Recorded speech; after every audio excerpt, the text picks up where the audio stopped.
Alam niyo ba, sa bawat sikat na artist, may kasabay na haters. At syempre, SB19 is no exception. Pero wait, teka lang, o doble-doble na. Huwag ka mag-alala, hindi ako nagmamagaling dito. Minsan, may mga tao na hindi mo na alam kung anong ginugol nilang oras para mag-comment na hindi maganda. Para may special skill. May special skill sa paghahanap ng mali. Ganyan sila eh. Pero teka lang. Lahat ba ng bashers may dahilan kung bakit nila binabash si SB19? Baka naman hindi nila nakita ang buong kwento. Baka naman hindi nila na-appreciate ang hirap at dedikasyon ng grupo. Kaya in this video, we're going to give a little real talk sa mga bashers. Yung mga di pa nakakaintindi kung bakit mahal na mahal ng 18 ng SB19. Minsan kasi ang masakit na katotohanan, baka siya na nga hindi pa nakakakita ng big picture.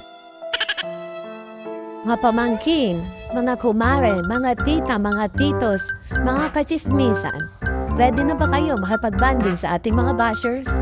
Well, don't worry, because this is all about learning, laughing, and maybe, just maybe, understanding. Di na.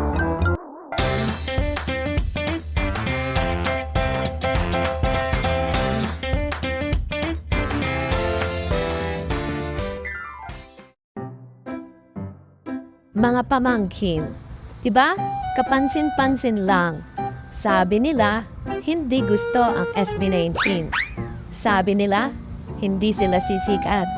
Sabi nila, wala silang talent.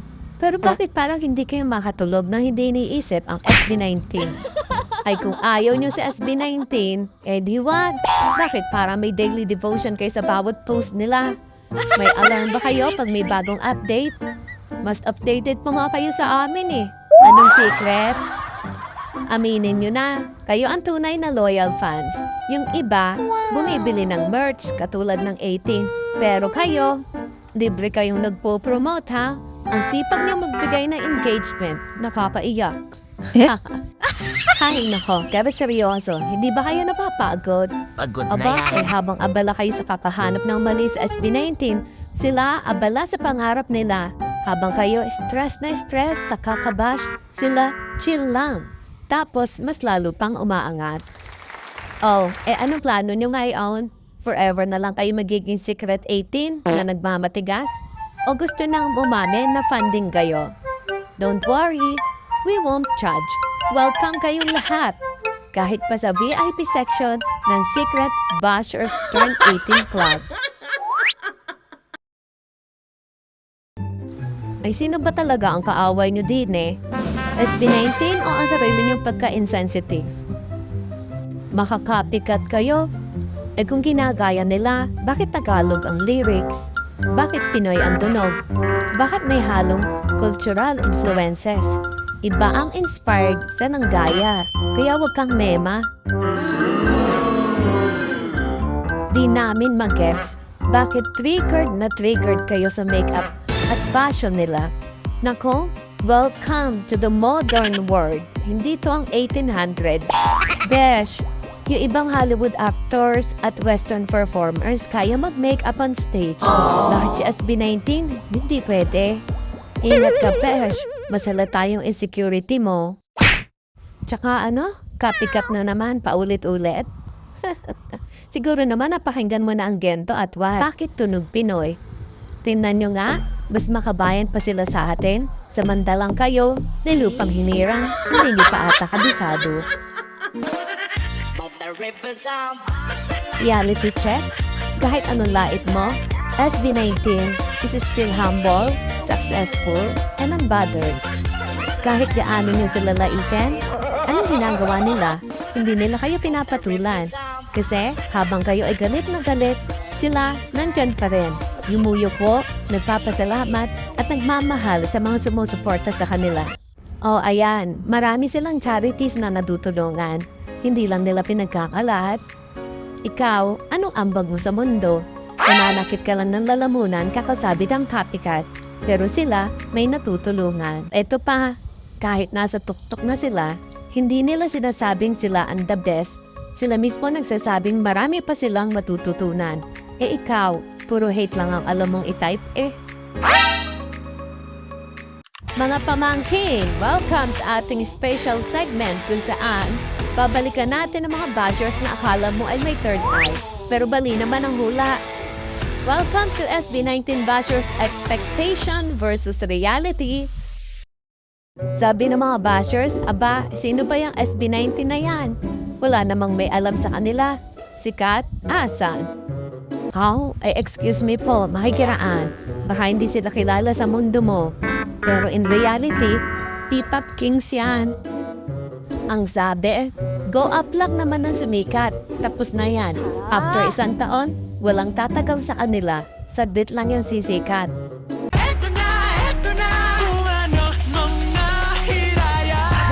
Bakit nandyan pa rin sila?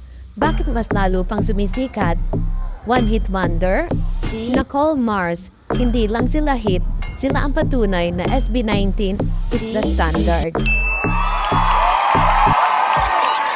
Baduy? Nicole Mars, kung sila Baduy, anong tawag sa'yo? Classic? Oh, clueless. Bashers be like, hanggang Araneta lang yan. Hindi nila kaya mag-Philippine Arena. Masyadong malaki yon para sa kanila. Naku Mars, mukhang nagkulang ha eh. Ang dami pang hindi nakabili ng ticket. Halain mo yon, sold out in less than 7 hours.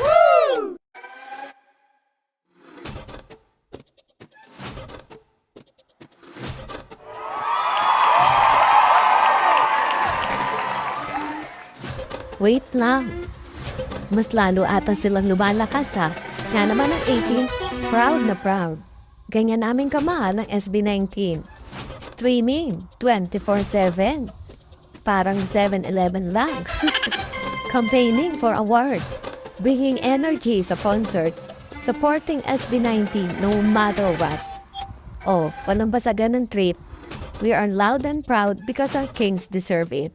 Noon, akala nila isang kisap mata lang ang SB19. Ngayon, hindi na nila kayang ipikit ang mata sa success ng SB19. Pag-usapan naman natin ang iba't ibang klase ng mga bashers. Andyan ang team ayaw. Sabi nila, ayaw daw nila sa SB19. Pero parang may alarm pag may bagong post. Mas updated pa kaysa sa ibang casual fans. Grabe yung loyalty Hat ng update, nakita nyo agad. Masipag! Palakpakan! Gusto naman ang mga certified keyboard warriors. Kung may championship ang pagtatype ng mahahabang hate comments, kayo na ang undisputed winners.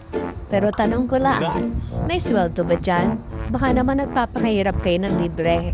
Kaway-kaway sa mga beater dyan. Mga bench, ang dami niyong stocks na ampalaya. Lumataan na naman na ampalaya, pre. Sila naman yung mga bashers na feeling talent scout, pero wala namang company. Ang hilig maghanap ng improvement sa SB19, pero kayo ba, may napasikat na.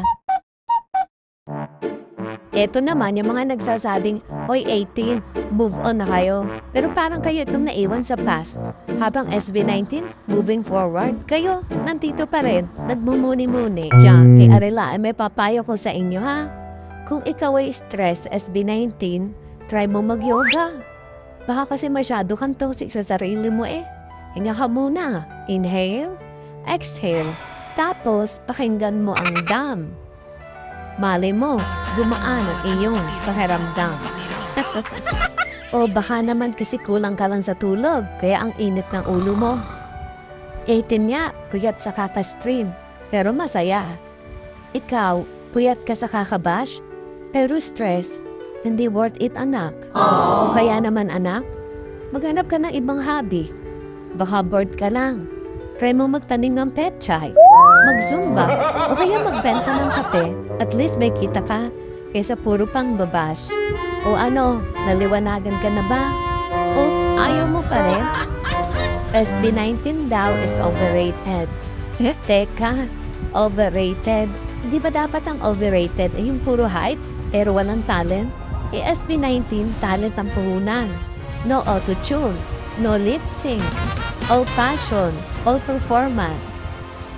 Paano mo i-explain ang 5 years of blood, sweat, and tears? Hype o hard work? Ano sagot? Kami may ebidensya.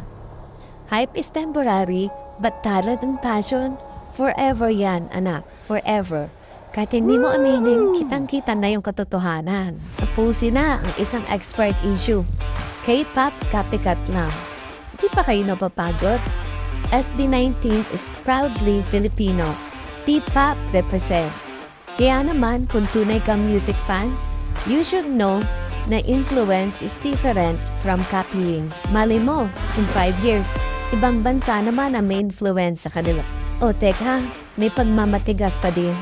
Di naman daw lahat sa SB19 ay pogi. Oh wait, teka. Oh, teka lang, sandali lang. Di nyo naman kami na-inform. Ang taas pala ng standard nyo. Nakapahiya nung ha? Kung sila ay pangit, wow, hiyang-hiya naman ako sa'yo. Eh ano ka pa?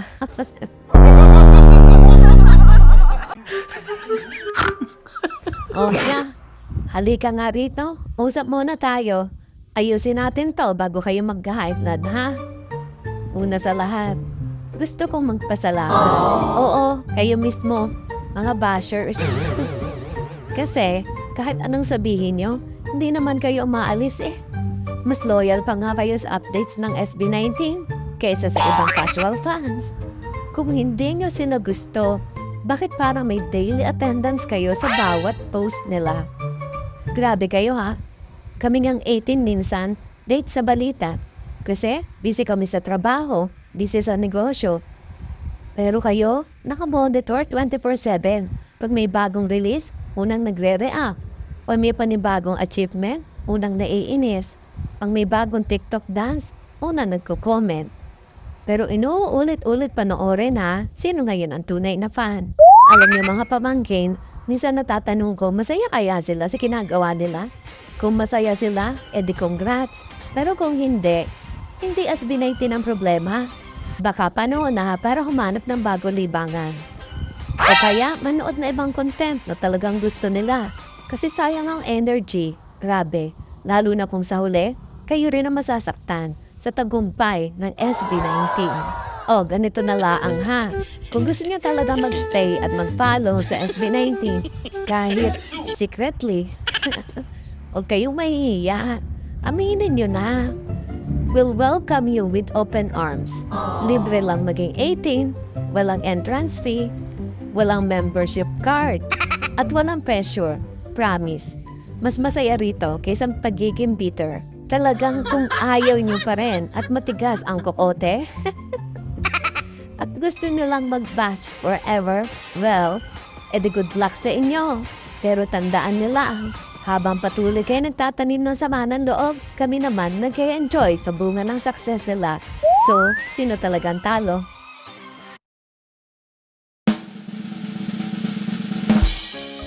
Let's face the facts, ang SB19, pinagtrabahuhan lahat ng naabot. Walang shortcut. Kung galit kayo sa success nila, hindi ba dapat ma-inspire kayo? Kayo kaya try nyo. Mag-training ng years, matulog sa dance studio at kumuha ng kanta na tatangkilikin worldwide. Hindi madali, di ba? Bakit hindi natin suportahan sila? Malay mo, ma-inspire ka din maging magaling sa ginagawa mo. Mga haters, seryoso nun tayo. Alam nyo, it takes a lot of courage and hard work para marating ang naabot ng SB19. Instead of wasting energy on negativity, why not support them? O kahit ibang artist na gusto mo. Ang saya maging part ng fandom na nagmamahalan, lalo na pag 18 ka. Sige, seryoso na si Ante. Ito ang aking heartfelt advice para sa peaceful at masaya na buhay. Una, it's okay to change your mind. Alam mo, hindi nakakaya magbago ng isip kung natutunan mong ma-appreciate ang talent ng SB19. It's not bad thing. It's growth. Lahat tayo may chance to change for the better. Pangalawa, support what you love instead of hating what you don't. Kung hindi mo talaga trip ang SB19, okay lang yan. Pero imbes na mag-focus ka sa kanila, ilaan mo ang mga energy mo sa mga bagay na nagpapasaya sa'yo. Mahirap mabuhay ng palaging galit, angry bird lang. At pangatlo, recognize hard work and passion. Alam mo, hindi madali ang pinagdaanan ng SB19 para makarating kung nasaan sila ngayon. If you can support them, at least respect their hard work. Malay mo, ma-inspire ka rin to pursue your dreams. 4. Spread love, not hate. Mas masarap sa pakiramdam ang magbigay ng pagmamahal kaysa magkalat ng hate. Aminin. Gawin mong motto ang love goes. Ay, love wins pala.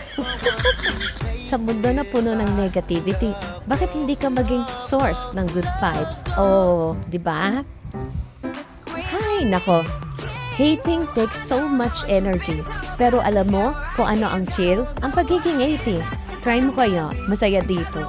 At ito naman, mensahe ko sa kapwa 18.